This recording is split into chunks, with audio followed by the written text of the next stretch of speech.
Hey guys, welcome back to my channel. Thank you so much for stopping by. My name is LiQWYD, and if you're seeing my face for the very first time, you're welcome to my channel. Please do not forget to hit that subscribe button before you leave. How do I feel like I shouted? But sorry.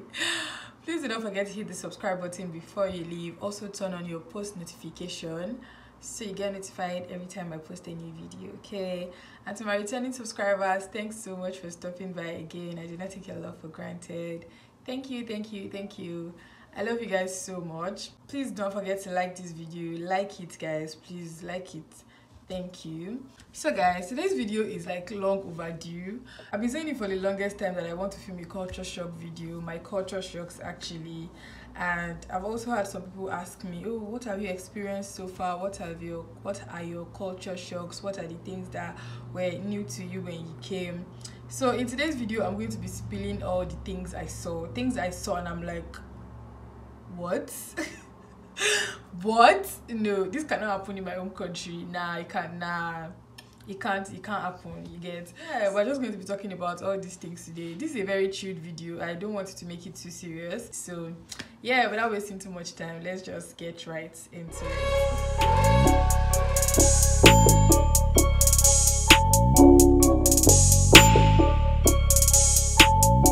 If you see me looking this way, that's because I have a screenshot of all the things I've written on my laptop. And when I was writing this list, guys, if you see the way I was laughing, because I'm just like, how are all these things happening in this country? But I also felt good about, so we're just going to get to it. So the very first thing on my list, and I feel like for all the culture shocks video I've seen, is also is one of the top 2 or top 3 like shocks from like people that come from Nigeria, basically. So it's the smoking and vaping habit. So in this country, you can just be walking on the road, like everybody is smoking. Like I won't say everybody is smoking, to be honest, but like a lot of people here smoke. They don't see it as anything like a big deal compared to where I'm coming from. Okay, like where I'm coming from, you cannot, when you're smoking, you smoke in hiding. You cannot come to the main road and, you know, just like smoke and do whatever it is you want to do. And then the funny thing about this smoking habit here is that they don't smoke indoor. Okay, so I think it's not allowed. You're not allowed to smoke indoors, so you have to like stay outside, move outside the like 4 corners of your house before you are able to smoke. So because of that, you see a lot of people like in corners, outside smoking. I feel like that's just a habit here, and I also think the reason people here smoke a lot is because of the weather. I'm really not sure, but I want to believe that that's the reason why so many people smoke like that here. Also, for those that smoke, they have like smoke breaks. So even when you're at work, you can just like take permission that you want to go out and smoke. In fact, as you're starting your first shift or your first job, your colleagues, they're already asking, do you smoke? I see that they have someone else to join them so that they go out together to smoke. And then another thing that this one annoys me so much, like you guys are not even going to understand how much this annoys me, is the fact that they can go out to smoke 50 times within a 12-hour shift. Okay, maybe 50 times is an exaggeration, but like they can go out about 15 times, to be honest, within a 12-hour shift. And then usually they don't get to take their breaks. Okay, they don't get to take their actual 30-minute break. I honestly feel like the number of minutes they spend smoking during their 15 times smoke break is already more than you spending 30 minutes for your own break. I don't know how that is fair, to be honest, but that's what happens, honestly. So yeah, if you are coming here, you just have it in mind that you have your colleagues go out for smoke breaks, and you don't have to be shocked, because I've been shocked on your behalf and I'm already telling you now. That's why I need to share this video. The second thing that shocked me on getting to this country, in fact, this one happened on the day that I landed. So I landed at Newcastle Airport, and I was just like, I wanted to cross, and then I saw the zebra crossing, of course, and I stayed back because the vehicle was coming. And then the vehicle waited, and I'm like, what's going on? Like, are you going or not? Like, let's know what we're doing. And then it now clicked to me that the vehicles are meant to, or drivers are meant to respect pedestrians that are on the zebra crossing. Like, you have to respect pedestrians if you see a zebra crossing so that they can cross before you continue your journey. And that one really shocked me, because I won't say it shocked me. It just didn't, I don't know, coming from somewhere that nobody respects anybody, you have to respect your life. Where I'm coming from, respect your life. So that one really shocked me, to be honest. I was I feel like it got me really excited. I was so excited. I feel like that was when I realized that I was no longer in Nigeria. And I was I don't know, it was just, it made me feel very good. There's this excitement I get whenever it happens. And I'm like, okay, love that. And then, still speaking about vehicles, another thing that shocked me when I came here is the left-handed driving. Is it left-handed or right-handed? You guys already get what I mean. Like, I find that very confusing, and I feel like I'm even going to find it more confusing when I start learning to drive, because why? Like, why is their own different? And then obviously, because it's like that, their roads are very confusing. You don't get, like, the roads here are very confusing, and I just find it very okay. But I'm still looking forward to when I want to learn to start driving, because I know that I feel like I'm going to fail a lot, but when we get to that bridge, we'll cross it. Now, still on this vehicle matter, like, I realized that they don't press their horn here in the UK. Like, you hardly ever hear any noise coming from vehicle horn or something, like, so quiet. You know, at some point I thought vehicles here don't have horns, because that's how they don't use it. Like, you never hear it. So, like, the very first time I heard a driver press the horn of a vehicle, I was shocked. Actually, I was very shocked. I'm like, you say what? Like, you have horns? Wow, amazing. Moving on to the people here, another thing that shocked me when I first came is the mode of greeting, how people greet. You know, in Nigeria, you say, hey, what's up? How are you guys doing? Showa, how far are you there? You know? But here, you hear, you're right. You're okay. You're fine. And then, and then the way they call you sweet names, and you go, hey, darling, how are you, Flower? How are you, pet? I'm just like, what is all this? Please leave me alone. I'm not your sweetie. I'm not your sweetheart. I'm not. So, like, that, like, shocks me so much. And sometimes it still makes me laugh, to be honest, because, like, that's not how we greet here. Okay, and then sometimes, like, I feel like I'm even learning. Usually when they greet you, you're right. And then you go, yeah, I'm fine, thank you, or something. So one of the people I've worked with told me, when they ask if you're all right and you say you're fine, you also ask back. Do you get? So when you say you're right, so yeah, I'm fine, and you're right, or something like that, with my nonsense British accent. This is so funny. But yeah, so apparently you're meant to ask back, and ask how they're also doing. And yeah, so like that, this one like wicks me every single time. The next thing on my list, which I'm saying, and it's always like, when I wrote this down, it was so funny to me, is the fact that you have to, like, you're expected to call people by their first names. Like, this one, there's even a story behind it. So this care home that I worked, there's this in fact, Grace grandma safe, because she's 99 years old. So let's imagine her name is Anna. Okay, let's imagine her name is Anna, and then you want me to call, like, Grace grandma Anna, like, not even grandma or great grandma. Like, where I'm coming from, you have to respect. Like, respect is in the name. You have to put, like, even those that are 2 years older than you, they want you to say auntie. You get, like, auntie Fumi, auntie Dele, brother. You get what I mean? So I'm not coming here. The person that is now, like, older than my grandma, she wants me to call her by her. She wants me to call her by her. Like, this grandma is, like, she's 99 years old. Literally 99 years old. Like, I think she's even going to clock 100. A whole century. Wow. Wow. Like, that shocks me a lot. Like, I don't know why. I just find it very weird and all that. But I'm getting used to it, obviously. My next shock is the fact that there are no police officers everywhere. Like, the fact that the police force here is so respected. Like, I love it so much. whenever you see police officers around your house for any reason or maybe close to you, you are sure that something happened. Like, they're not just there because they want to be there. But like, where I'm coming from, there's police officers at the checkpoints, there's a police officer directing the traffic, there's a police officer holding gun, there's like a lot of things that I've seen. I'm like, why are they not, like, I don't know, like most times whenever I hear the siren and then in my subconscious I feel like, oh, they are police officers. Most times, like majority of the time, it's an ambulance. Like it's an ambulance or maybe fire services or something. So like I find that really good. And whenever for any reason you see police officers, they're not holding guns. Like there's no reason to hold the gun. That's a really exciting one.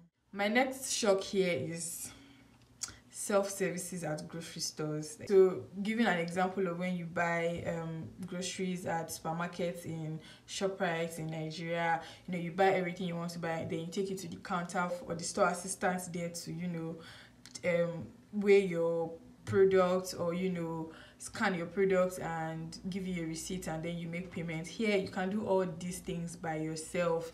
There's nothing like, oh, there are some stuff obviously, but in fact, you also won't want to go to the store assistant to scan for you, because like most times it feels like when you do it yourself it's faster. Okay, it's faster, so you can easily just like scan these items yourself and bag them and all that. Now, moving to bagging these things is the fact that you always have to buy bags. If for any reason you don't go to the shopping mall or the supermarket or grocery stores with your shopping bag. Still on shopping, you have contactless cards, you have contactless form of payment, so you don't have to insert your ATM cards into the POS machine to make payment. So like the POS machine can just be down and then you're done shopping, you just tap your card on the POS machine and it just like takes your money literally. I find that really, I don't know, I feel like that one scares me sometimes, because if I lose sight of my ATM card for like 2 seconds, I'm already panicking, because anybody that picks it can literally go on a shopping spree without knowing my PIN or anything. That one scares me, I'm not even going to lie. So because of that, you can't just find my ATM cards lying around. Still tying to shopping and ATM cards and all that, it's the fact that they are virtual ATM cards, and I feel like this one is even safe, to be honest. It's safe if you think you're the careless type that you can easily misplace your ATM card. You can just have a virtual card. You have your ATM card set up on your phone, and when you want to shop, you can just use your phone to tap. Okay, tap with your phone. So that saves you the stress of getting scared whenever you lose sight of your ATM cards for any reason. So you can just always have like a virtual card and you're good to go with shopping. Now the next thing here on my list is this one. You have no idea how I used to tell my people in Nigeria, like I can never understand this. This shocks me every time. I can never understand this. And that is the change in time zones. So when I first came, I think it was in October that the time zone changed. Was it in October? Yeah, I think 13th of October or so last year was when the time zone changed, and then we went back an hour, I think. Did we? Yeah, we went back an hour, so we had like an extra hour of sleep. And then because of the changing in time zone, which I honestly don't understand how it happens, like it doesn't add up. I'm still trying to understand how that happens, that I don't know, like whoever understands this thing should explain to me in the comment section, because I've been trying so hard to understand it. I've gone on YouTube to watch videos, I've gone on Google, but I still don't get it. So yeah, I think it's called daylight saving. And then now that we are in spring, we're currently in spring, if you didn't know, we're currently in spring. About 2-3 weeks ago, the time changed again. So the time that we took the other, like in October, around March, I think it was like 3 weeks ago. Was it 3 weeks ago? Yeah, it was about 3 weeks ago. They gave us our 1 hour back, and then we were now short of 1 hour sleep this time. So it's very confusing. It's very confusing and it's just shocking. To not even buttress it, the last time we gained an hour, by 5 o'clock it's already getting dark. Then it now moved again to 4 o'clock. As soon as it's 4 o'clock, everywhere is dark. But now that we have our 1 hour back, or we gave back the 1 hour, I'm so confused about how this thing is. But when this happened again in March, now it's currently 8 o'clock In fact, okay, it's currently 8 o'clock. It's currently 9 o'clock, but as at 8 o'clock, like, it was still bright. It was as bright as 6 p.m. in Nigeria. And I find that very shocking. I wouldn't say shocking at this point. It was just very confusing, and the first time it happened, it shocked me, obviously. So yeah, but whoever understands the change in time zone and daylight saving concept should please explain it in the comment section. Explain it properly. Explain it like you're explaining it to a child. Then I would understand it. I hope I do. But yeah, if you understand the concept, just like drop it in the comment section. Another thing that shocked me on getting here, this one was even in winter, was the fact that locals here, like, they don't feel cold.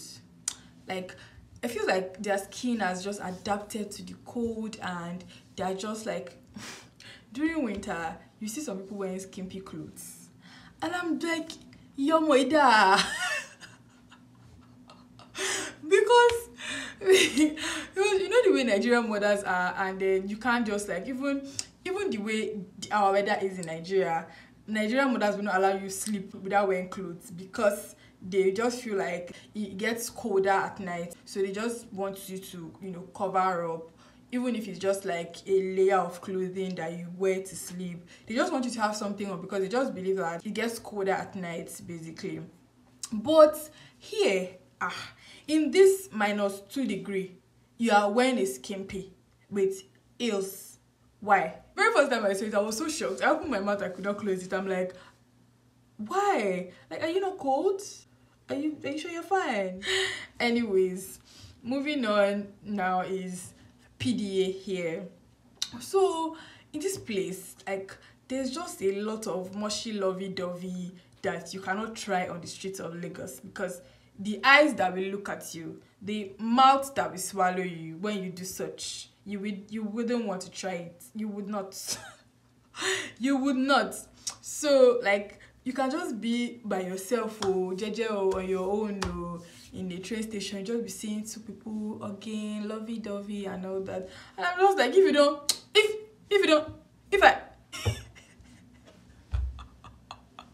I feel like I'm just a hater, but I don't know, it just feels somehow sometimes. And then sometimes you don't see young children, like they're teenagers, last they'll be 15 or be 14. You not see them to doing lobby. I'll read your book, please. The next culture shock that I've experienced so far, this one was even very recent, and it's the fact that there are agencies who only employ people with past convictions. Like, so I was trying to apply for a job. Let me just give you like a backstory. I was trying to apply for a job, and there were a few questions they asked me when I was trying to apply. Have you had like any past convictions? Are you currently facing trial? Are you, quite a number of questions actually. And you know, when you tick no with so much confidence, like, duh, no. Have you done this? No. Have you done that? No. Have you? No. No. I was ticking my no with I was ticking the no with so much confidence. You know, you just feel like you're like the perfect fit for the role, and you should get a call back very soon. And then I saw their mail like a day after, and the mail goes thus. They said that, so company only employs people that have past convictions or something that is relating to crime, and then so if you don't have anything relating to that, they cannot employ you. I say, why? Why? I was like, really? Like, for real? Like, wow. And I feel like that's also very good, to be honest, because I mean, people like that still have hope at the end of the day. But I just wasn't expecting, if I was not going to get that job for any reason, it shouldn't be because I didn't have any past convictions. And yeah, that's a shock. I've told you now. The final one on my list is the fact that this one is very funny and it's very somehow. No matter the number of toilets you enter in this UK, there is no bidet, because I had to go to Google to find the pronunciation of what I'm calling. So I'm pretty sure I'm pronouncing it correctly. There are no bidets. I'm going to put the write-up on the screen so you know what I mean. I'm also going to put a picture here. You know, all this like spray pipe you have in the toilet to, you know, wash yourself. There's nothing like that. Every toilet you enter is just tissue you will find.